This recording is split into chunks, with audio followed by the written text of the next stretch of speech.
Aloha, the four anchor points. I'll briefly review these four anchor points because in my mind they seem to help me comprehend things that I didn't understand before.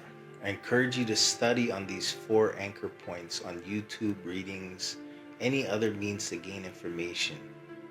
I believe you will find more complementary information on these points. This will help you formulate your understanding and process to know. The first one is your subconscious. The subconscious is built up on belief and subconscious beliefs. What we believe is the programming that is running our computer, our mind. Becoming conscious of what you believe is important. Three things to know about the subconscious. One is that the fact is all of your beliefs are conditioning, which can easily be changed with some awareness. The second thing is that we all picked up limiting beliefs. This is when you think compulsively, I could never be a doctor, I could never do this, or the other person couldn't do that.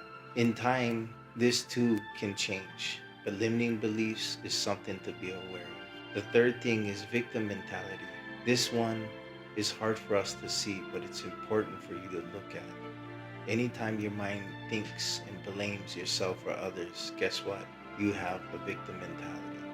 This is a poison because we are not responding to solve our problems. We get stuck in a karmic cycle of reacting as a victim, never solving our problems, feeling as a victim. Responding is the only way out of this subconscious habit. We feel like life is happening at us, not for us. Self-love is another anchor point for you to expand your knowledge. Self-love is something you should be an expert. Expose yourself to this concept. Don't just listen to one person. Keep learning. Two people that have a great gift of explaining self-love is Louise Hay and Abraham Hicks. You can find them on YouTube as well. The third anchor point is the ego.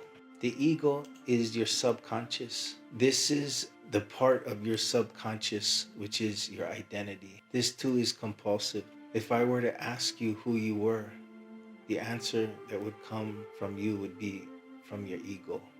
You believe you are a role that you play in life, a mother, a father, an employee, successful or a failure. This is more your mind and how you problem solve, which can be improved drastically and with proper discernment, meaning you could dramatically improve your problem solving skills, and this alone will improve your life. The ego is also the source of sabotage. Ignoring this, a person will only keep sabotaging themselves without being fully conscious. The fourth anchor point is the higher self. Know the higher self. If you are familiar with this term, awesome. If not, please study on this topic. Keep learning, even if you do know. The higher self is described in many different ways, but this is more who you are than your ego. Your ego is more what you have been through in your life. Being in the ego is a state of fear to get out of. This higher self is a breath of fresh air, something you don't need to work on.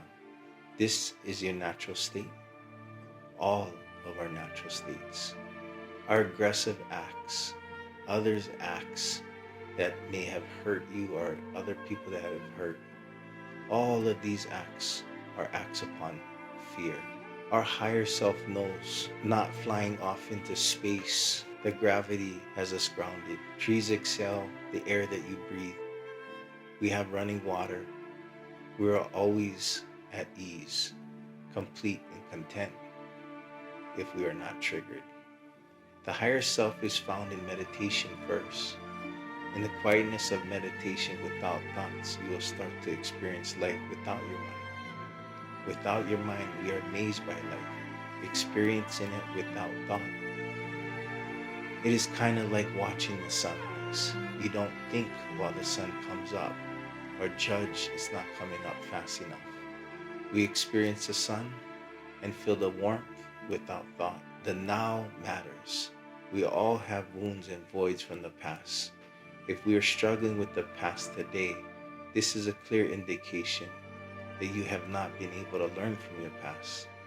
Once we have information we need, we can transcend from the past. For if something has happened to us earlier, we need to love that and care for that and learn from that. This process comes from attention and consciousness, learning and responding in a different way. Consciously choosing is the first awareness to attain. We must stop reacting. A simple rule to help you with this is what you put out in this world, you get back. Be conscious of this fact. Consciously decide, how do you wish others to experience you? And simply be aware. Respond. Do not react.